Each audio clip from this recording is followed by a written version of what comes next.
Welcome to FM Facebook Live. Today is our second show, and we're going to be covering a huge amount of things. We appreciate you joining us, and we're looking forward to just digging right in. So let's find out a little bit about what we're going to cover today. Today, our program is on the MindWorks brain. And since everyone has a brain, it's really important for anyone that has an interest in really doing something incredible. So this is not only for swimmers, but parents and coaches and business people, soldiers, you name it. It's absolutely fantastic for everyone. So let's get started here. And the first thing I want to say is when we work with coaches, I train a lot of coaches and teams, a lot of times we'll start off, we'll go over the cornerstones. So I want to go over that with you real quickly. And so the cornerstones in this case are the cornerstones of athletic performance. Could be different if you're in business or something like that. So in this case, we start off with the fuels, and these are all called cornerstones. And the center part is called the center stone.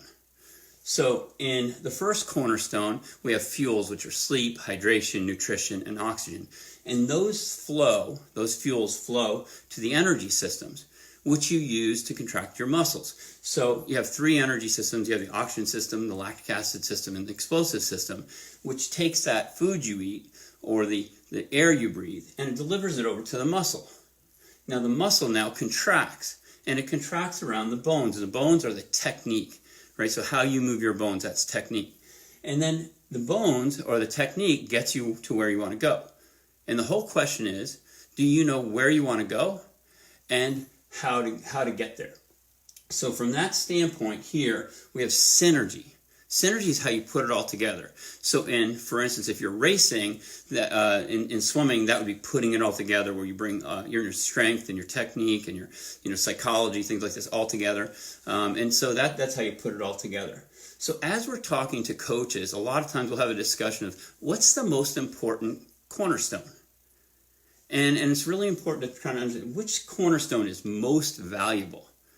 And it starts off the conversation usually that, training, the in-water training is a big deal, how you train the swimmers, things like that. And they all agree that that's important. But little by little, people say, oh, well, technique, or they'll say, it's important to be strong. And then eventually the whole group starts to say, you know what? We actually think it's the brain. It's the way you think and the way you feel, even more importantly. And so they end up saying, and a lot of us have heard this before, but they say, you know what? Swimming is 90% mental. I'm going to say that's the same thing with battle. It's 90% mental and emotional, right? What you think to do and when you do it. Same thing in business. Same thing as a teacher, as a parent, right? 90% is your outlook and how you approach things. And if that's true, and if it's 90%, I'll ask them the next question would be, well, if it's 90% mental, what tools do you have to help your athletes, your employees, your soldiers? What tools do you have to help them? And the first thing we'll get is to get a hand up. You know what? We do goal setting, and that's fantastic because that's a great tool. Great. Okay, great. What else do you have? Another coach say, you know what? It's really important. I tell them that they can do it. So I give them positive energy. And that's a fantastic thing. I say, okay, so does anybody have any other tools?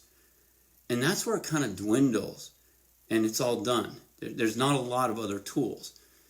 Okay, so if this makes sense, we're going to give you today some very, very helpful tools to communicate with your children, to work with your employees, right? To understand the way they think and the way they feel much better, because we are all at the base emotional beings. Whether we know it or not, we're emotional beings. Okay, so today we're going to give you a tour of the MindWorks brain program, which gives you the tools you need to achieve anything you want in life. And it's really for people that want to achieve something incredible, do something really out of the ordinary, so they can get really, really good at what they do. And I don't think there's ever been a time or a better time than right now, today, to train your brain. especially with all that's going on in our world right now. Training your brain to be able to think and help run your emotions to help you would be incredible. So welcome to the MindWorks brain. Now the first thing you want to realize is the two most valuable things you will ever possess are your ideas and your time to carry them out. One more time, it's your ideas and the time to carry them out. So if you're 99 years old and tomorrow's your last day on earth, and you have this incredible idea, you may not have any time to carry that out. And that would be a sad thing. But if you are 15 years old and you've got your whole life ahead of you, but you don't have any ideas, you don't have anything to carry out. So it's important that we have great ideas. So it'll never be your car, it won't be your money, it won't be your house. It'll be your ideas and your time to carry them out. Now the human being, and what this picture is demonstrating, the human being is the most powerful being that's ever stepped foot on this earth. And there's two reasons why. Number one is our incredible brain. And number two is this little thing here called an opposable thumb. And why that makes us so dominant on the earth is that our brain allows us to build tools, right? So we can build, or we can think of tools, right, and build them. And our thumb allows us to use them. And it sets us apart from all other beings that we know about on earth. Again, it's our brain and our opposable thumb. And you can see some of the incredible things that we've built as humans. I don't think we've ever, a bear, I don't think thinks of this type of thing, right? Doesn't think about a rocket and flying up to the moon. I don't think they think that way, right? And you see there's a microscope, so we could study bacteria and things that we can't normally see at all. And we've developed things because our eyes can't see it that we can actually see. And then I think you're probably actually watching this on something maybe like an iPhone or an iPad or some kind of smartphone or a TV, right? And these are incredible things. Our ability to communicate is phenomenal, right? With each other around the world, which we're doing right now, all of us. And I appreciate you joining us so you can communicate also. So this makes us the most powerful living being that's ever stepped foot on this earth. Next question, I don't know if you're familiar with this, but are you a genius? And we're going to say, and we want to comment a little bit about this and help you understand your genius. Because a lot of times we see the teacher, and that's why we got the picture up here. And so the teacher is pointing over at little Janie over here in the pink, and she's saying, Janie, you know what? You are super incredible. You are really smart. I think you're a genius. Now, why is she telling little Janie that? And probably because Janie's an academic genius, and probably the teacher was, more academically inclined, and she thinks, oh, I'm smart, and Janie's smart like me, so, hey, guess what? We got a great connection. I think you're a genius. And she's also kind of pointing that she might be a genius there, too, in that demonstration. But if she has 32 kids in those seats, how many geniuses do you think she's looking at? I'm going to guess 32. And the reason why I'm saying this is because there's lots of geniuses. What did she just tell the social genius? Sit down and be quiet, please. You're bothering everybody. What are they doing? They're practicing their social genius by talking to others and connecting. How does a social genius do in life? Normally, fantastically, because everybody wants to help them because they all think that social genius, they're their favorite, right? That's how they make people feel. And they have skills and tools to use as a social genius. So it's really important to understand. Now, is there other types of genius too? Sure, there's musical geniuses there. There are mathematical geniuses. There's athletic geniuses. There's all these different styles of genius. But she may only recognize that it's academic genius or no genius. So when she told Janie, you're the genius in class, what did she just tell the other 31 children? That's right, that they're not. But that message would be incorrect, most likely. And what she should say is, look, if you're not an academic genius, that's fine. Work hard in your academics. but find your geniuses. Life is like a big Easter egg hunt, and you keep looking until you find all your, and most likely you don't have just one genius, you've probably got multiple geniuses that you find out as you go along in life. And it's really an incredible experience as these gifts that open up to you, and you didn't realize you could even do these things because you didn't have opportunities and they didn't come out. So life is a whole challenge of looking for those geniuses, right? And you want to, if you can, pursue those to find out the incredible things, because that can be one of the most detrimental things ever, is if you stop looking for your genius. So you want to keep in search of that and keep watching for the things that you can do. So now what we're going to do is we're going to help you with what's called a graphical user interface. Now we know that the brain looks more like this. We got that one. But if you think of it more like this, you might be able to see more about how you think and the processes that you use. So the reason why is that it's tough sometimes for us to relate to our brain because it's so involved. There's so much to it. And we can't easily follow the patterns of the electrical impulses that go through it. So we're going to start to dig in over here. And we're going to give you a graphical user interface to understand very, very basics of how your brain functions. And this is kind of an anatomical look, like the pieces of the MindWorks brain that we've built. And so the first thing we do here, if you take a look, is you can see the senses right here. And that's the first piece. So there's 5 major pieces. So we have the senses. And we drew them specifically so you can kind of see, right? You can relate to the eyes and put the nose where your nose is and ears. Now, if you follow along and you touch the places that I touch on your head, you'll never think of your brain the same way again. And your brain is hungry for understanding what it's about. And it has no model, which is why this tends to be so successful for people. So let's start off, and you can see you have your ears and your nose, just like you have the ears here and the nose.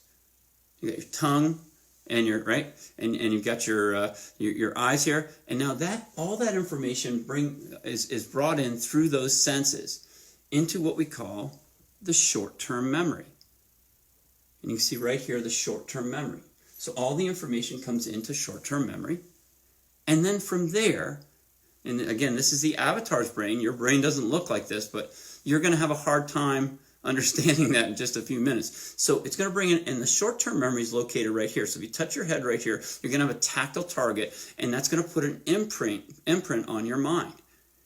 And by the way, this will really help it. So it's not just going to change. It's going to change it for really great things in the future. So here's your short-term memory. Here's your processing unit kind of right in the middle there. And then you've got your long-term memory back here. You see the long-term memory? So again, let's start off here. Whoops. And we're going to start off, you've got your senses. And then after your senses, you've got your short-term memory, your processing unit, and your long-term memory. And then down in the bottom here, you have what's called the subconscious.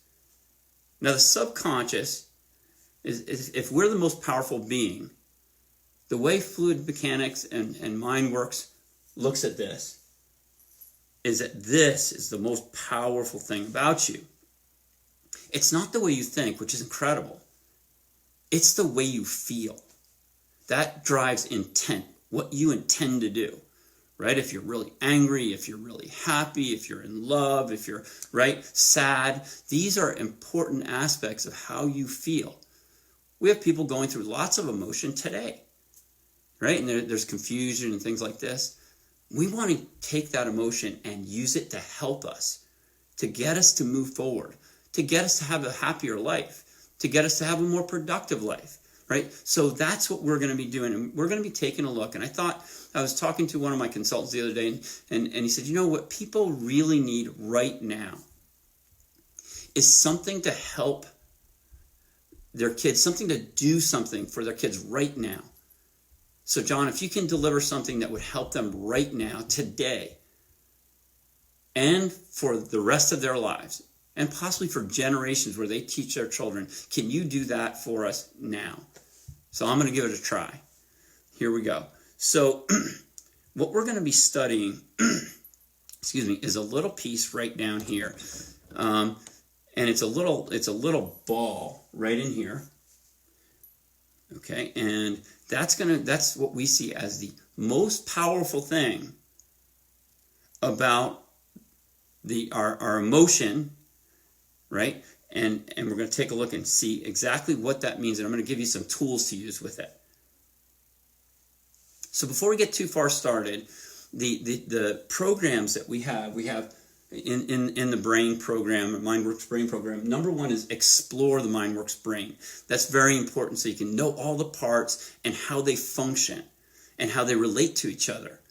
And then we go into what's called focus. So for people that really need to expand your ability to concentrate, what would that be worth if you could concentrate better, if you could focus on something more thoroughly and get more out of it? The next one is emotion. And in emotion, that's the most powerful thing about any person. And we say here, harness your emotional energy, right? And that's your most powerful asset or liability. So your emotion can work either for you, do nothing, either way, or that can work against you. So if it's the most powerful thing about you and it's working against you, you're in really big trouble, right? You're fighting your own self, the most powerful part of your own self, and it's tough to win that one. So we need to get it so it works for you. And the last piece we have is about progress, how you actually are able to progress. What would that be? What value would that be if you could use your mind to progress into whatever endeavor you wanted and get better and better and better at whatever it is you do? So these are different categories that we normally offer. Today, we're zooming in on the most powerful thing about you, which is emotion. And we're going to just take one sliver of emotion and we're going to drive an inch wide and a mile deep on it so you can get this thing that we were saying, the tool that you can use right now. Okay, so I'm going to go ahead and again, we're studying in the subconscious here, right? And I'm going to give you a really quick opportunity to see this animated so you can kind of get your feeling about where you are and where we are inside the brain. So I'm going to show you a little show, and we'll be right back in just a few seconds here right after the show. Here we go. And it's supposed to have some fabulous music with it. Here we go.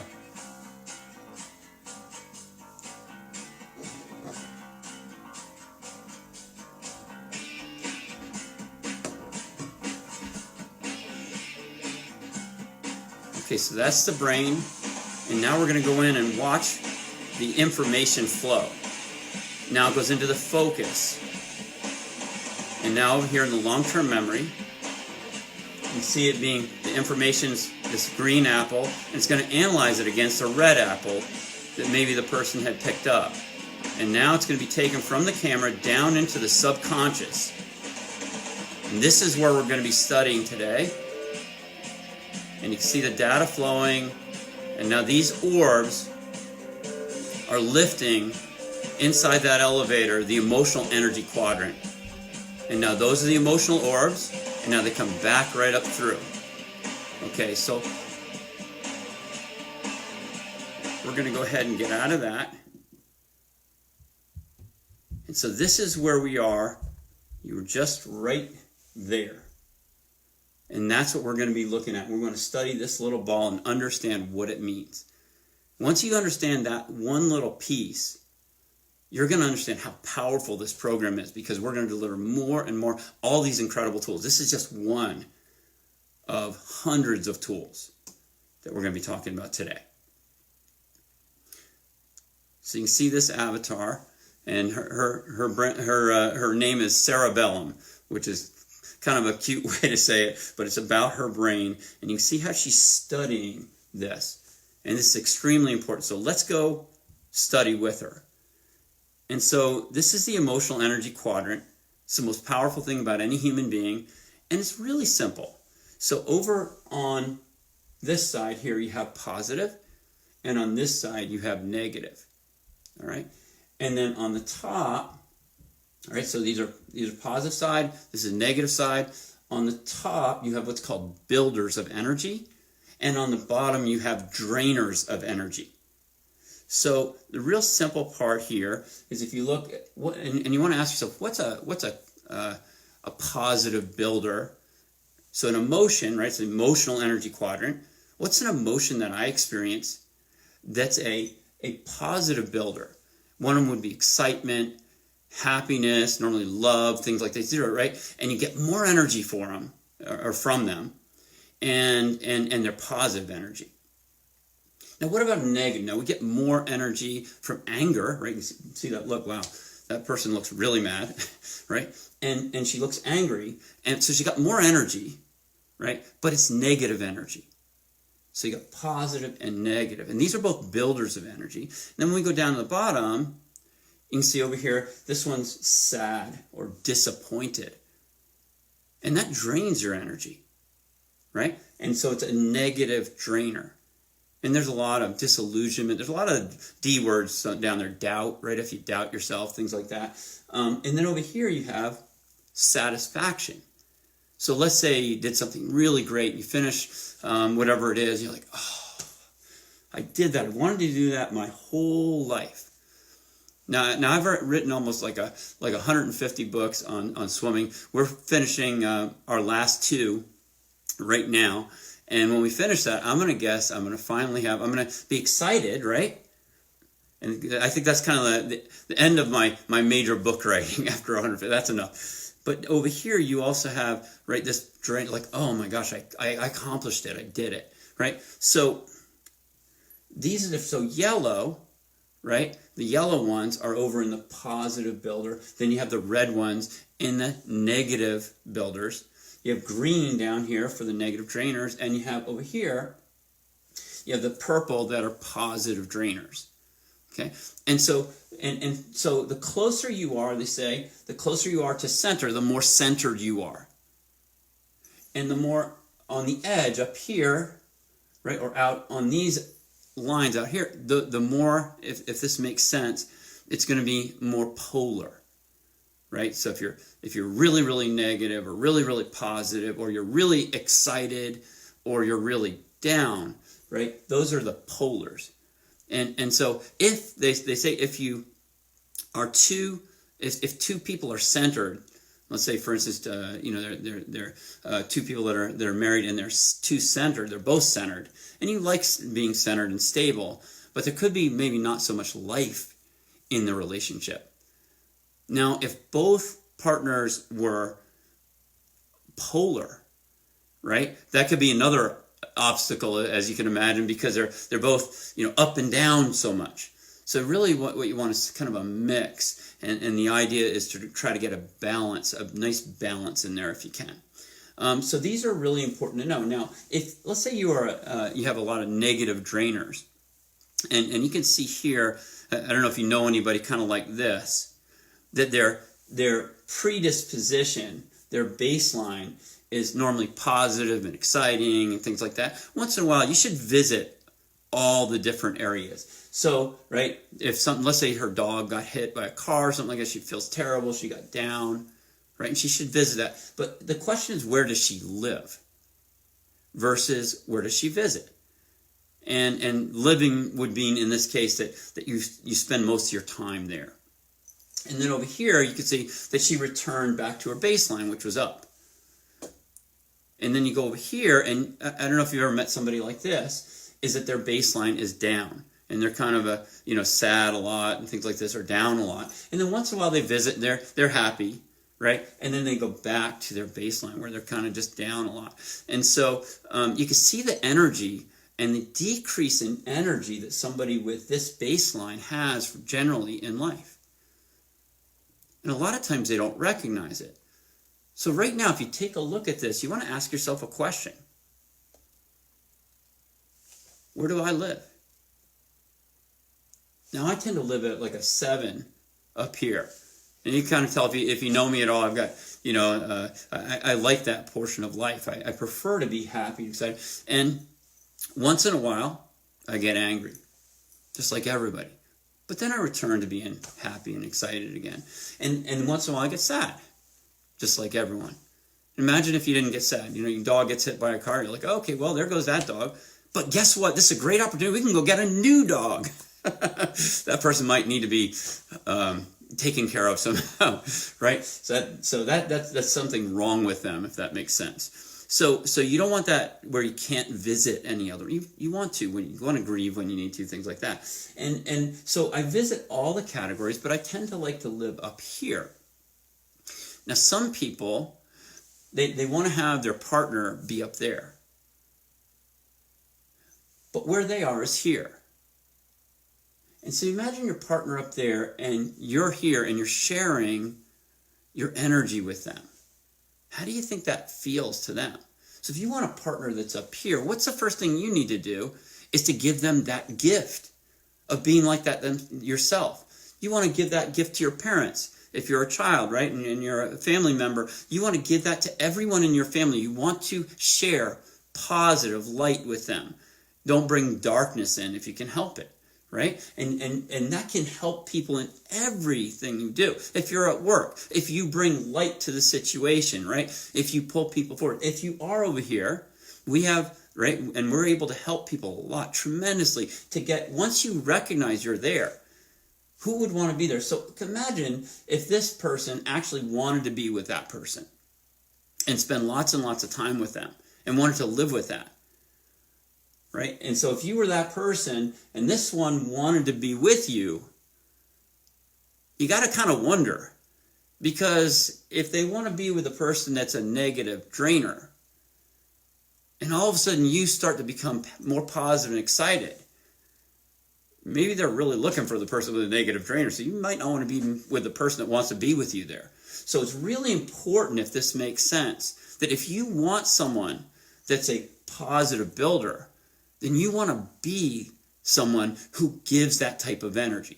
Imagine on a swim team, if you had the kids right in the water as positive builders all the time. Man, this was a great set. That was incredible, coach. Imagine if you had that in teachers. Imagine if you had that in the military, in business, right? These are fantastic people. Imagine if you are that person. What can you bring to any situation? Nobody'd ever want to fire you. They'd always want to have you there. You're so valuable. Even if you're not as knowledgeable, they're going to want you there for your leadership, your capability to bring everyone up.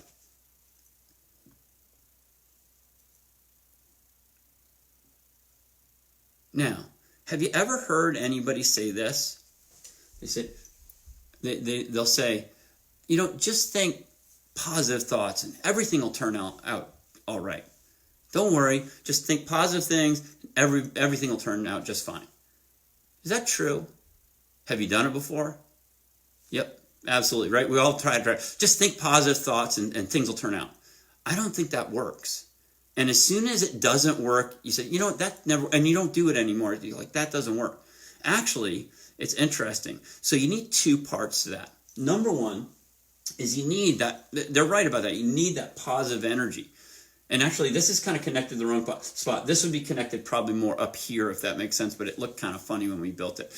But it comes, so if it comes out of this quadrant, that would be even better, if that makes sense. You want to tap into that quadrant if you can for the energy you want. And then over here, so you've got the emotional energy, right, which is the energy you use to drive towards the goal.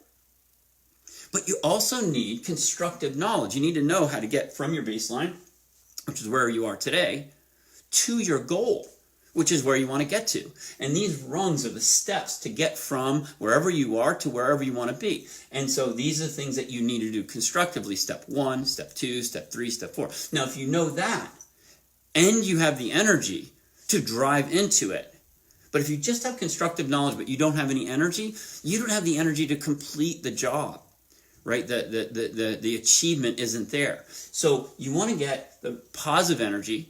You want to get, right, the understanding of the constructive knowledge and the steps you'll take to get to that goal, and then you want to start to pour it in.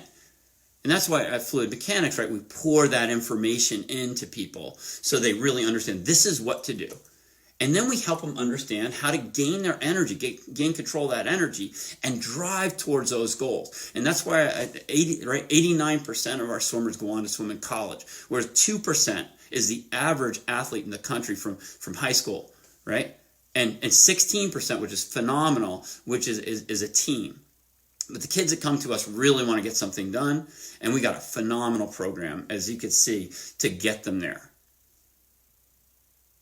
Now, let's find out exactly how the chain of emotion works, because this is where it puts it all together. It starts to really make sense to you.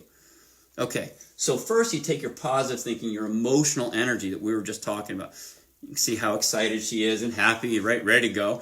And then that information, right, goes through adrenaline, which enhances your muscular contraction, right? So you've got that excitement, and it, right, goes through the, right, so when you contract your muscle, it contracts a lot heavier.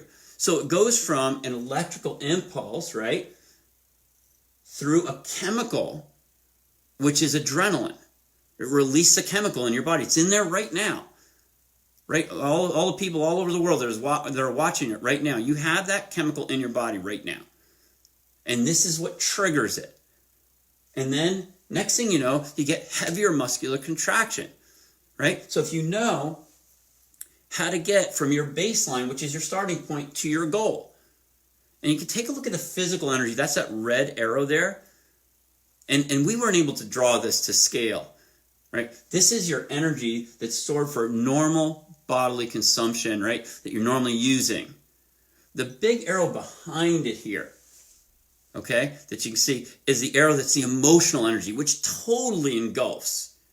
Right, this is like out of proportion. It would be so much bigger. So it's much more important. It overrides.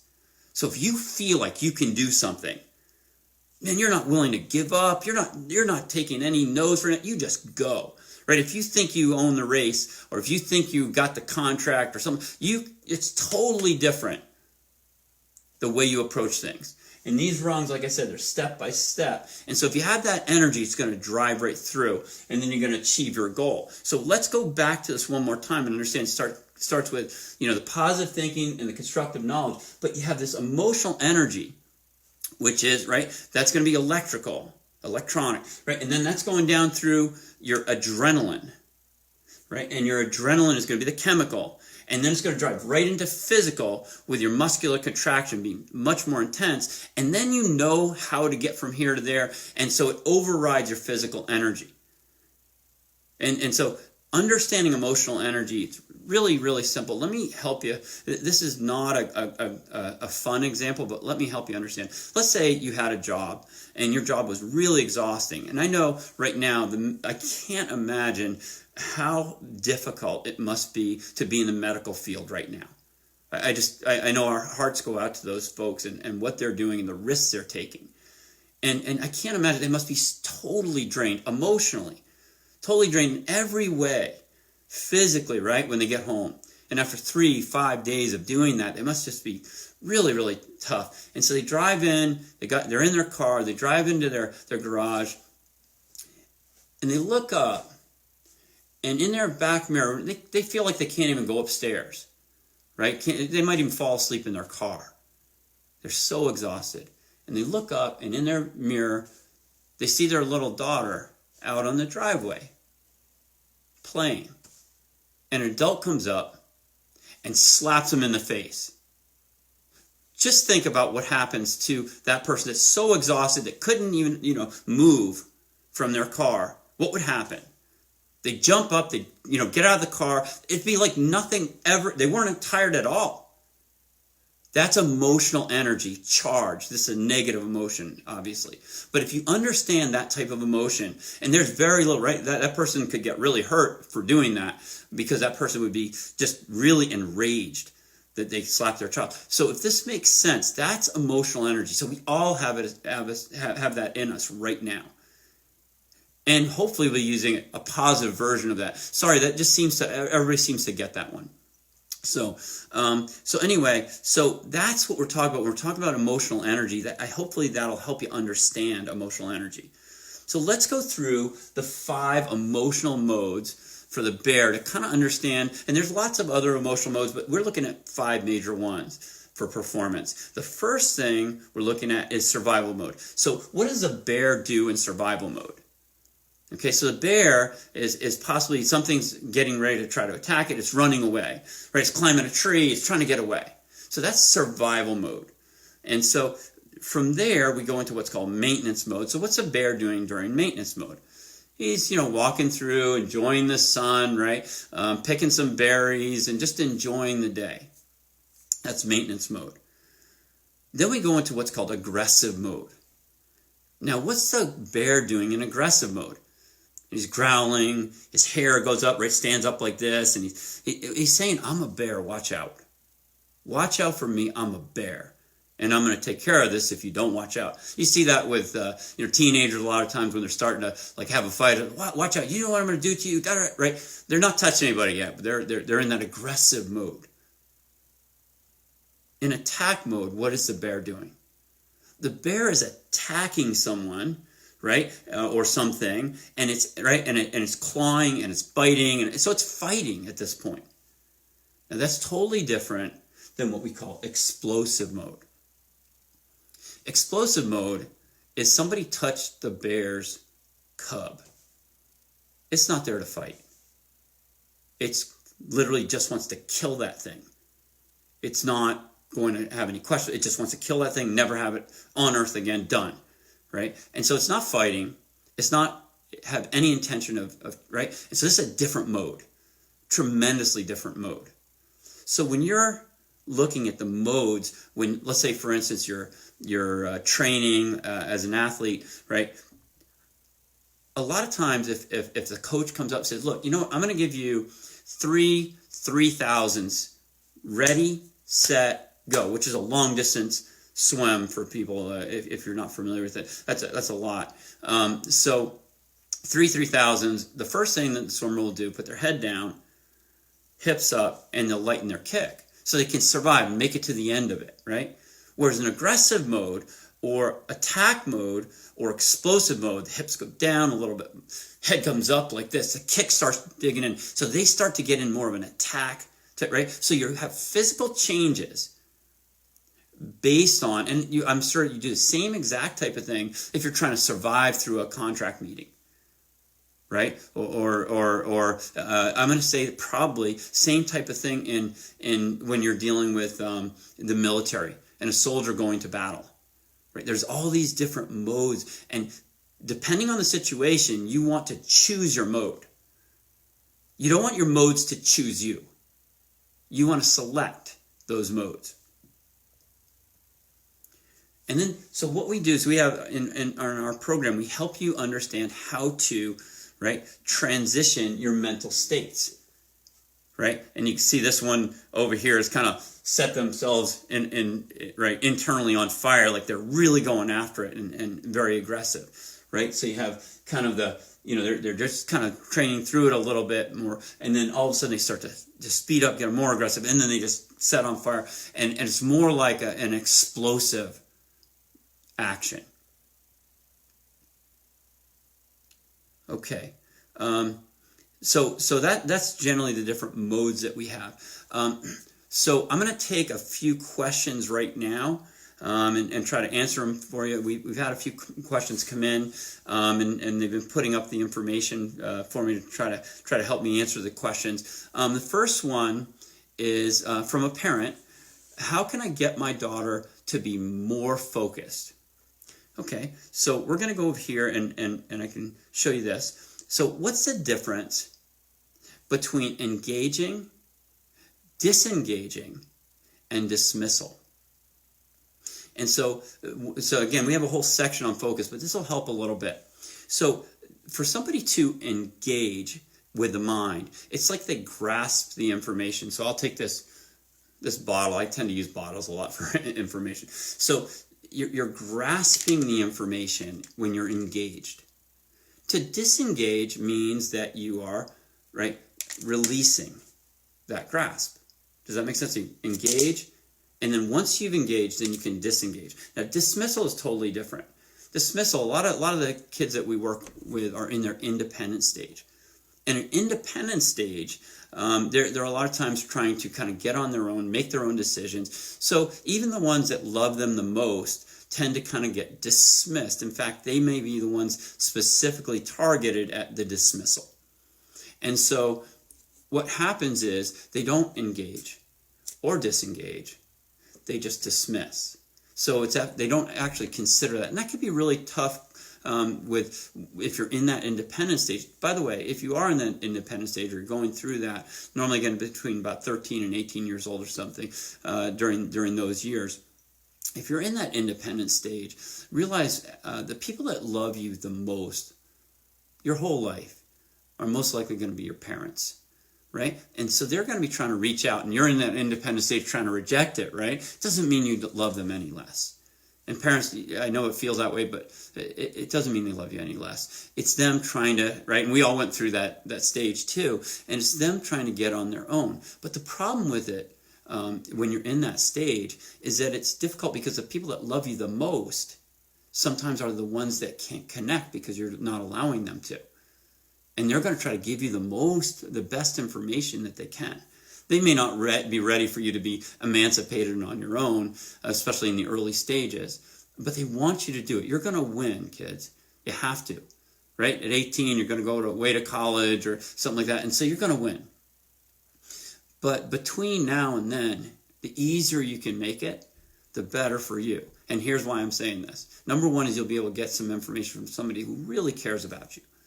And number two, they say what goes around comes around, right? So if you do it now, expect your kids to do it to you later. So anyway, so the dismissal. So if you want your child to be more focused, I would say first thing is first understand, engage, and disengage, and discuss it as well as dismissal, and discuss it with your child, if they're comfortable with it, and just have a discussion, like a logical discussion, because it's an emotional issue that's causing the problem. And little by little, we see that you have the ability to start to communicate a little better. Okay, so hopefully that'll help. If not, you can give us a call, and we'll be glad to help you understand it better if you need to. So now I have another question that came in from a coach. I have a swimmer that's been on a plateau for over a year. What do I need to do to get her to break through it? Okay, and that's a great question.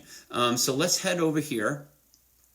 And this is what we normally do when we're looking at trying to break through a plateau. First of all, you want to, again, logically understand what's causing the plateau.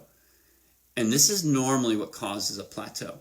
So there's 4 steps in what we call the developmental pipeline. So for people to develop, there's 4 steps. The first step is to learn something new. So we call it learning. And on the second step, you match your actions to what you learn. What you learn we call controls. And so you match your actions to your controls. So right, if you learn something new, and then you start to fix it. You change it to match what you know, the new way you want to do it.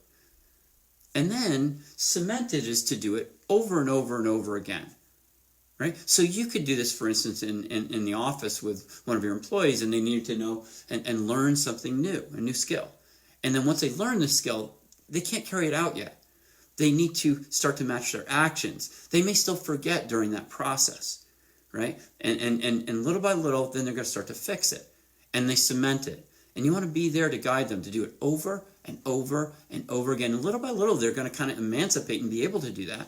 And on the 4th step, they're going to use it, right? And that's what you want them to do, is be able to use that and do that in intense situations where it's highly emotionalized. So over here, when we look at the average competitor, right, in swimming, which we work in a lot, is they tend to go to practice, so and they swim lots of laps, and then they go to their races. And so they're cementing on the pink step, and then they're going to use what they cemented. And then when they come back to practice, and they cement more because we have a lot of time in the pool to train them, right? And then they go back to the race. What happens? They get really good at whatever it is they're doing, but they're not doing anything new.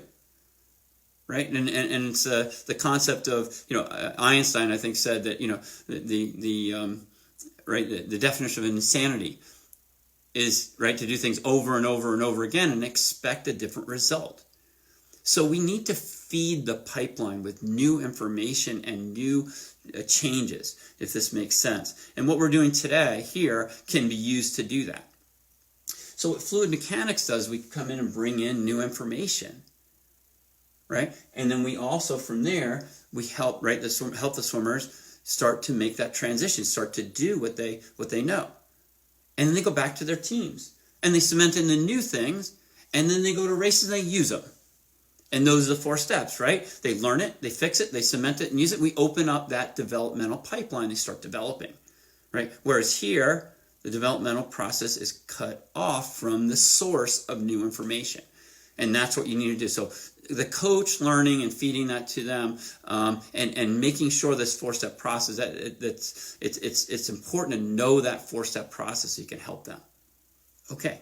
And that would be the same thing in school. That would be the same thing, right, with the military. That would be the same thing with business. All those for anybody that wants to develop in any area.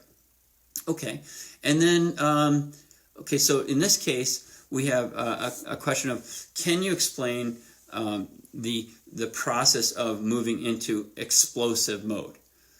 Sure, because that's a really important mode, isn't it? Especially if anything that you're doing that you really want to get and kind of do something that's totally different. So generally what it is we have these 4 stages. So this, you can see, this is, it's actually on the 3rd step, which if you look over here, we were just talking about, it's kind of a pinkish color right here. So on the 3rd step, when you're cementing it, this is called the cement funnel. And so you have stage 1 where you kind of just, now you're on your own here, and you're kind of right, in this case, they're strumming a guitar, right? And so they're slowly learning the guitar and the strings and things like that. I don't know too much about music, so that'll show quickly. I'm great at playing one instrument, which is the radio, and that's about it. So the next one is stage 2. They get a moderate stress. So right, they're moving a little bit faster, basically, right? So you do it slow, and then you do it slow and moderate, and then you do it kind of in a more high stress, a little faster pace. And then you go through what's called alpha. Alpha is going from logical mode to emotionalized mode, right? So that emotion, right? And they use that term for sleep. So from the awake state to the sleep state, you go through that groggy time where you're just not quite there, right? And you're a little bit exhausted. Well, that's alpha. And as you pass from your fast speed that's logical, right, in whatever you're doing, to this aggressive mode, it goes from what's called cool mode to hot mode. If you've ever been in an argument and you're really angry and you said things you didn't mean to, right, that's hot mode, right? You're emotionalized, you're a more dangerous animal, you're just, right, more aggressive, and you feel that energy coming through. That's hot mode. From cool mode, where you're logical and you're just talking and you're discussing things, to hot mode, that's passing through alpha. And so we have some people that easily pass through alpha in competition and in performance. And we have other people that have a harder time passing through alpha. Mainly, number one is they didn't even know it existed. Now, some people pass through alpha and they have a negative reaction. So they get through alpha and all of a sudden, we say everybody has an animal inside them, right? And the question is, which animal's inside you? Because that's what you're going to unleash on everyone else when you're doing this, competitive type of performance. So as you pass through that alpha mode, right? Does your animal come out and get aggressive and love it? Does your animal, is maybe it's the wrong animal and that animal's afraid? Maybe you need to pick a different animal, right? And the animal is a bundle of emotions, right? And so, for instance, I always saw myself as a tiger. I found out later that I was actually born in the year of the tiger, which was very interesting. So, but I didn't know that. So, and actually my mom's a tiger, my dad's a tiger. It's very funny. We have a lot of tigers. But so from that aggressive approach, if that makes sense, and so you get in there where you're really in a much different level. So I can be very logical, but then when I get in there, I'm very aggressive. Now, if the tiger has confidence, But instead, let's say I picked a cheetah because it was fast. But I always see the tigers having more confidence. That's the way I perceive a tiger. And so when I take in that tiger, to me, and when I race, I take in that tiger so I unleash that on everyone else. I'm not going to take in the cheetah because I don't think it might be fast, but I don't think it's got as much confidence. Now, confidence is on the total opposite spectrum of doubt. Confidence is your ability to think that you can accomplish something. Right? And we need to define confidence to our children and to ourselves. If you go on our FM Discovery Center, it's fantastic. It's got all kinds of animations. Actually, you can go into FM animations even more. And then you can go to our FM Discovery Center, and there are all kinds of incredible, like 200 shows. Little like 5-minute segments that can teach us. And you just type in confidence. And it'll totally demonstrate what confidence is. Once you know what confidence is, you can carry it out, no problem. Your kids will get all kinds of confidence. You'll get more confidence, right? If you need employees that need more confidence, we all could use more confidence. Look that up. It defines it. Once you define it, the game is over. So doubt, right, is the opposite of confidence, right? And the words that describe confidence, I think I can, right? But you really want to know more about that.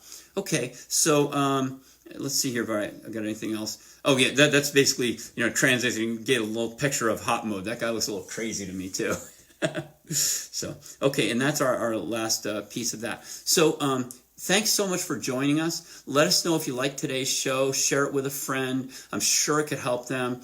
Be sure to watch for our next FM Facebook Live event coming soon, and invite all your friends and teammates. And don't forget to visit our website at fluidmechanics.net to try out those animations that I was saying and the FM Discovery Center. And we're going to try to put up a link. If you like this program, you can go on, and we're going to do this today, that we're going to be giving out a free welcome pack. It's normally $49 to take the welcome pack online. Today, free. So go up there, we'll send you out, and we'll provide a link.